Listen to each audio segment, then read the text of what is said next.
Hello એટલું family કેમ છો? મજામાં તેશો તો સ્વાગત છે તમારું અમારી ચેનલમાં વિલેજ રસોઈમાં. ને આજની આપણી રેસીપી છે આખા ગુંદાનું શાક, એટલે કે ભરેલા ગુંદાનું શાક. તો વિડીયોમાં બન્યા રહેજો અને ચાલો આપણે શરૂઆત કરી રેસીપી બનાવવાની.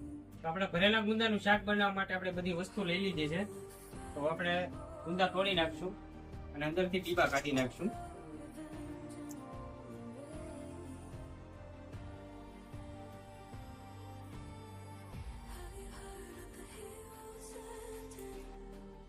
આવી રીતે અંદરથી બીબા આપણે કાઢી નાખવાના છે.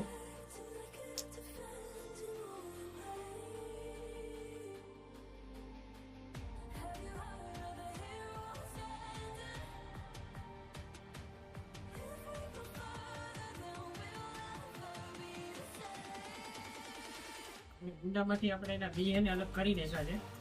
હવે આપણે આ જે અંદર ગુંદાની અંદર જે સિકાશ હોય એની અંદર આપણે મીઠું એડ કરી દેવાનું છે, જેથી કરીને સિકાશ દૂર થઈ જાય. તો આવી રીતે મીઠું અંદર એડ કરી દેવાનું છે.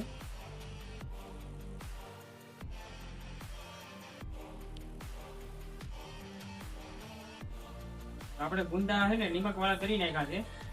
ત્યાં સુધીમાં આપણે એક પેસ્ટ તૈયાર કરી નાખશું. મિક્સરમાં આપણે સિંગદાણા લીધા છે, એ આપણે એડ કરી દેવું. આપણે લસણ લીધું છે ફોલેલું, એ આપણે એડ કરી દઈશું.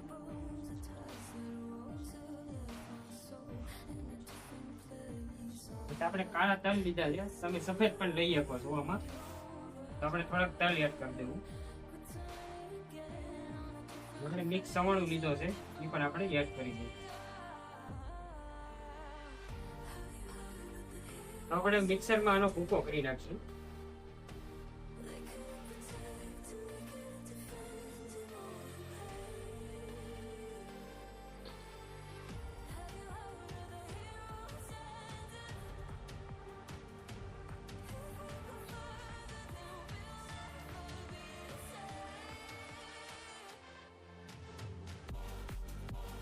ભૂકો કમ્પ્લીટ થઈ ગયો છે.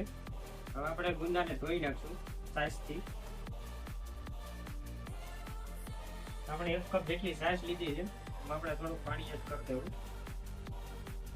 હવે આપણે એક એક ગુંદાને ધોઈ નાખવાના છે.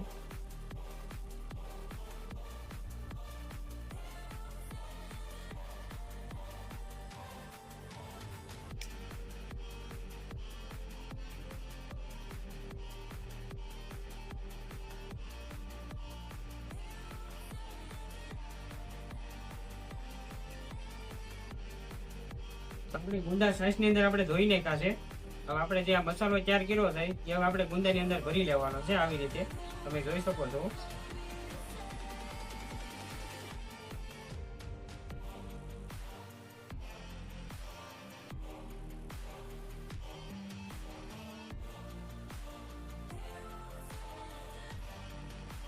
ગુંદા કમ્પ્લીટ મસાલા સાથે ભરાઈ ગયા છે. હવે આપણે શાક બનાવવાની શરૂઆત કરશું.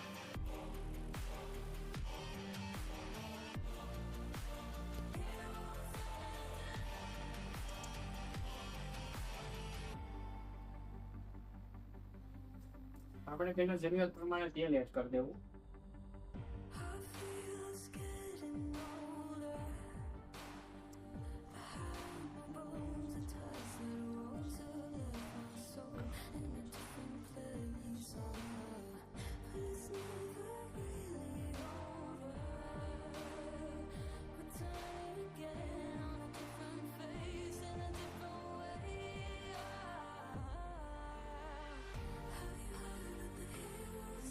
આપણા ગુંદા પાકી ગયા છે, તો આપણે એમાં હળદર પાવડર એડ કરી દેવું.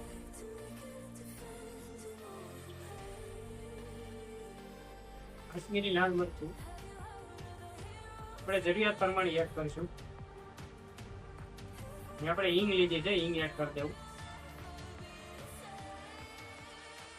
ધાણા જીરું પાવડર એડ કરી દેવું. આપણે બધા મસાલા એડ કરી દીધા છે ને મસાલા આપણા પાકી ગયા છે. તો આપણે જરૂરિયાત પ્રમાણે પાણી એડ કરી દઉં.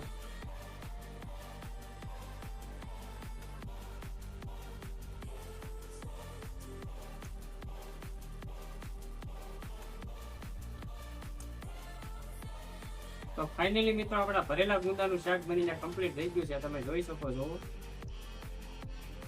એકદમ યુનિક રેસીપી બની છે ને તમે પણ ઘરે બનાવવાની ટ્રાય કરજો. તો તમે પણ ઘરે બનાવવાની ટ્રાય કરજો, ખાવાની મજા આવશે અને એકદમ સુપર વસ્તુ બનશે. તો અમે બનાવી છે, એક નંબર બની છે. ને આ વિડીયો તમને ગમ્યો હોય તો લાઈક શેર અને સબસ્ક્રાઈબ કરવાનું ભૂલતા નહીં. ફરી પાછા મળ્યા આપણે નવા વિડીયો સાથે. Bye bye.